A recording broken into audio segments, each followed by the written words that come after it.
Hi, I am Roger Jose, Managing Director of Alpha Academy and Genius Integrated School, ALAPPUZHA. 2023 NEET examination base ചെയ്തിട്ട് കേരളത്തിൽ അഡ്മിഷന് വേണ്ടിയിട്ടുള്ള MBBSന്റെയും BDSന്റെയും first allotment Kerala entrance commissioner publish ചെയ്തു കഴിഞ്ഞു. ഫസ്റ്റ് അലോട്ട്മെന്റിൽ പങ്കെടുക്കാനായി ഓപ്ഷൻ കൊടുത്തിരിക്കുന്ന MBBSന്റെയും BDSന്റെയും ഗവൺമെന്റും സെൽഫ് ഫിനാൻസിംഗും NRI സീറ്റിലേക്കും ഓപ്ഷൻ കൊടുത്തിരിക്കുന്ന എല്ലാ വിദ്യാർത്ഥികളും ഇന്ന് ഓരോ വിദ്യാർത്ഥിയും അവരവരുടെ പ്രൊഫൈൽ പേജിൽ എൻ്ററായി കാൻഡിഡേറ്റ് ലോഗിൻ ചെയ്ത് മെമ്മോ പ്രിൻ്റ് ഔട്ട് എടുക്കണം. ഇന്ന് വൈകുന്നേരത്തോടുകൂടി എല്ലാ വിദ്യാർത്ഥികൾക്കും ഏതെങ്കിലും ഒരു കോഴ്സ് എൻട്രൻസ് കമ്മീഷണർ അനുവദിച്ചിട്ടുണ്ടെങ്കിൽ നമുക്ക് അർഹമായ റിസർവേഷൻ ക്ലെയിമുകൾ എല്ലാം അലോട്ട് ചെയ്തുകൊണ്ട് നമുക്ക് ഒരു സീറ്റ് ലഭിച്ചിട്ടുണ്ടെങ്കിൽ MBBSന് നമുക്കറിയാം 12 ഗവൺമെൻറ് മെഡിക്കൽ കോളേജുകളുടെയും അതുപോലെ 18 സെൽഫ് ഫിനാൻസിങ് മെഡിക്കൽ കോളേജുകളുടെയും BDSൻ്റെ 6 ഗവൺമെൻറ് ഡെൻ്റൽ കോളേജുകളുടെയും BDSന് അതുപോലെ 6 ഗവൺമെൻറ് ഡെൻ്റൽ കോളേജുകളുടെയും 20 സെൽഫ് ഫിനാൻസിങ് ഡെൻ്റൽ കോളേജുകളുടെയും സീറ്റുകളിലേക്കുള്ള അലോട്ട്മെൻറ്റ് ഫസ്റ്റ് അലോട്ട്മെൻറ്റാണ് പബ്ലിഷ് ചെയ്തിരിക്കുന്നത്. ഇന്ന് 4-ാം തീയതി മുതൽ ഒരു വിദ്യാർത്ഥിക്ക് അലോട്ട്മെൻറ്റ് ലഭിച്ചിരിക്കുന്ന മെമ്മോ ലഭിച്ചിരിക്കുന്ന വിദ്യാർത്ഥികൾക്ക് നമുക്ക് ഫീസ് അടച്ച് അഡ്മിഷൻ നേടാം. 8-ാം തീയതി വൈകുന്നേരമാണ് ലാസ്റ്റ് ടൈം. ഈ 8-ാം തീയതിക്ക് മുമ്പായി 4-ാം തീയതി മുതൽ 8-ാം തീയതി വരെ നാം മെമ്മോ പ്രിൻ്റ് ഔട്ട് എടുക്കുമ്പോൾ ആ കാൻഡിഡേറ്റിന് ഏത് കോളേജിൽ ഏത് കോഴ്സിനാണ് അഡ്മിഷൻ ലഭിച്ചിരിക്കുന്നത്, അതിന് എത്ര രൂപയാണ് നാം എൻട്രൻസ് കമ്മീഷണർക്ക് അടയ്ക്കേണ്ടത് എന്ന് ആ ഓരോ മെമ്മോയിലും ഉണ്ടാവും. ആ മെമ്മോ നാം മനസ്സിലാക്കിയിട്ട് എൻട്രൻസ് കമ്മീഷണർക്ക് വേണ്ടി അടയ്ക്കാൻ പറയുന്ന ഫീസ് നാം എൻട്രൻസ് കമ്മീഷണർക്ക് അത് പോസ്റ്റ് ഓഫീസ് വഴിയോ ഓൺലൈനായിട്ടോ നമുക്ക് അടയ്ക്കാം. അങ്ങനെ അടച്ചതിന് ശേഷം ബാക്കി ഏത് കോളേജിലാണോ നാം അഡ്മിഷൻ എടുക്കാനായിട്ട് അലോട്ട്മെൻറ്റ് അനുവദിച്ചിരിക്കുന്നത് ആ കോളേജിൽ പോയി 8-ാം തീയതിക്ക് മുമ്പായി നാം അഡ്മിഷൻ എടുക്കുകയും വേണം. നമുക്ക് ഇഷ്ടമുള്ള ഒരു കോളേജ് അല്ല, പ്രൈവറ്റ് കോളേജാണ് അല്ലെങ്കിൽ ഇന്ന ഒരു കോളേജാണ് നമുക്ക് ലഭിച്ചിരിക്കുന്നത്, അതുകൊണ്ട് ഞാൻ അഡ്മിഷൻ എടുക്കാതിരിക്കുന്നത് കൊണ്ട് കുഴപ്പമുണ്ടോ എന്ന് മനസ്സിലൊരു ആശങ്ക വരുന്നവർ തീർച്ചയായും മനസ്സിലാക്കുക. അഡ്മിഷൻ ലഭിച്ചിരിക്കുന്ന എല്ലാ വിദ്യാർത്ഥികളും 8-ാം തീയതി വൈകുന്നേരത്തിന് മുമ്പായി ഫീസ് എൻട്രൻസ് കമ്മീഷണർക്ക് അടയ്ക്കാനുള്ളതും അതുപോലെ കോളേജിൽ അടയ്ക്കാനുള്ള ഫീസുകളും കൃത്യമായി അടച്ച് കോളേജുകളിൽ നാം അഡ്മിഷൻ എടുക്കണം. അങ്ങനെ അഡ്മിഷൻ എടുക്കാത്ത വിദ്യാർത്ഥികൾക്ക് അടുത്ത അലോട്ട്മെൻറ്റ് കീമിൻ്റെ തന്നെ സെക്കൻഡ് അലോട്ട്മെൻറ്റ് 18-ാം തീയതി മുതൽ സ്റ്റാർട്ട് ചെയ്യും. 22-ാം തീയതി വരെയാണ് നമുക്ക് ഓപ്ഷൻസ് സബ്മിഷന് വേണ്ടിയിട്ടുള്ള ടൈം തന്നിരിക്കുന്നത്. 25-ന് ട്രയൽ അലോട്ട്മെൻറ്റ് പബ്ലിഷ് ചെയ്യും. 26-ന് അലോട്ട്മെൻറ്റ് വരും, സെക്കൻഡ് അലോട്ട്മെൻറ്റ് വരും.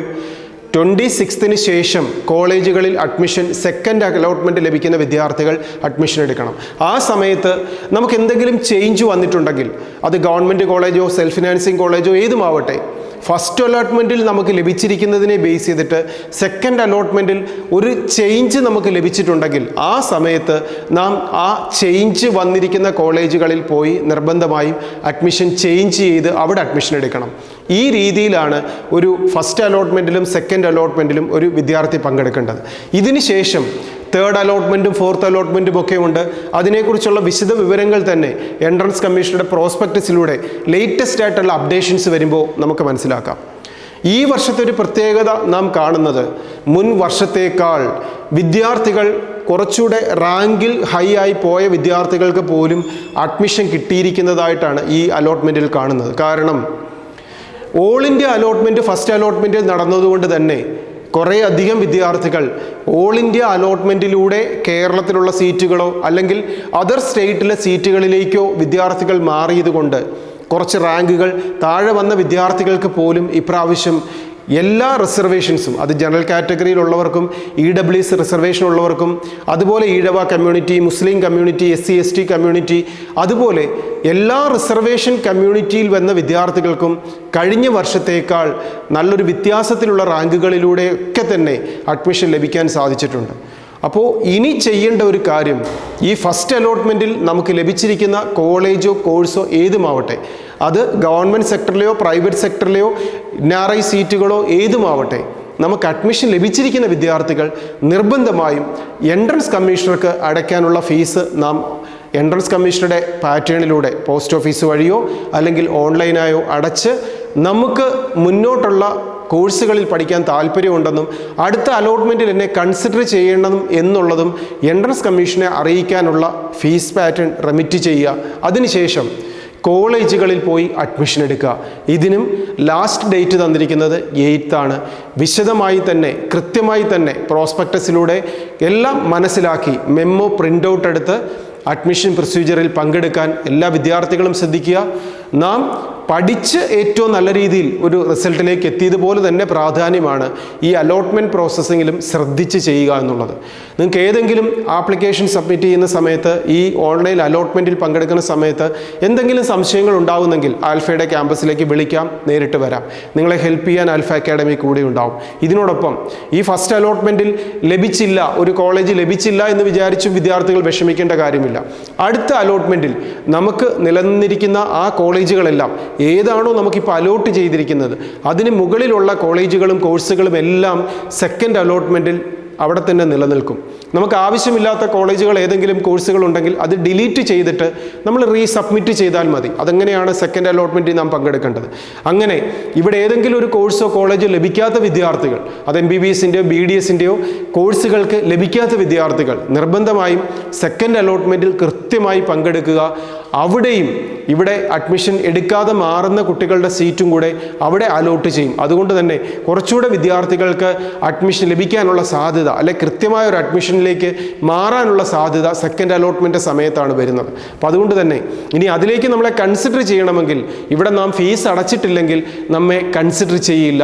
കോളേജുകളിൽ പോയി നാം ടെമ്പററി അഡ്മിഷൻ എടുത്തിട്ടില്ലെങ്കിൽ നമ്മെ കൺസിഡർ ചെയ്യില്ല. അപ്പോൾ ഈ കാര്യങ്ങൾ നിർബന്ധമായും ഫീസ് അടയ്ക്കാനും കോളേജിൽ പോയി ടെമ്പററി അഡ്മിഷൻ എടുക്കാനും എല്ലാ വിദ്യാർത്ഥികളും നിർബന്ധമായും ശ്രദ്ധിക്കുക. ഇതിനോടൊപ്പം ഈ വർഷത്തെ റിസൾട്ടിലൂടെ ഒരു നല്ല ക്യാമ്പസോ കോഴ്സോ ലഭിക്കാതെ പോയവർക്കും ഞാൻ ഉദ്ദേശിച്ച നല്ലൊരു ക്യാമ്പസിലേക്ക് കോളേജിലേക്ക് എത്താൻ സാധിക്കാഞ്ഞ വിദ്യാർത്ഥികൾക്കും അതിൽ കൊണ്ട് നിരാശരാകേണ്ട കാര്യമില്ല. കാരണം നമ്മുടെ മുമ്പിലേക്ക് വീണ്ടും എൻട്രൻസ് പരീക്ഷകൾ എത്തുന്നുണ്ട്. നമുക്ക് എഴുതാവുന്ന എല്ലാ എൻട്രൻസ് പരീക്ഷകൾക്കും അടുത്ത വർഷവും നമ്മൾ എലിജിബിളാണ്. നമ്മൾ ഒരിക്കലും നമ്മൾ നന്നായി പഠിക്കുന്നതിലൂടെ നമ്മുടെ കഴിവുകൾ വളരുകയേ ഉള്ളൂ. നാം കുറച്ചുകൂടെ നന്നായി പ്രാക്ടീസ് ചെയ്യുന്നതിലൂടെ ഏറ്റവും മികച്ച ക്യാമ്പസിലേക്ക് എത്താനുള്ള സാധ്യതകൾ കൂടുകയേ ഉള്ളൂ.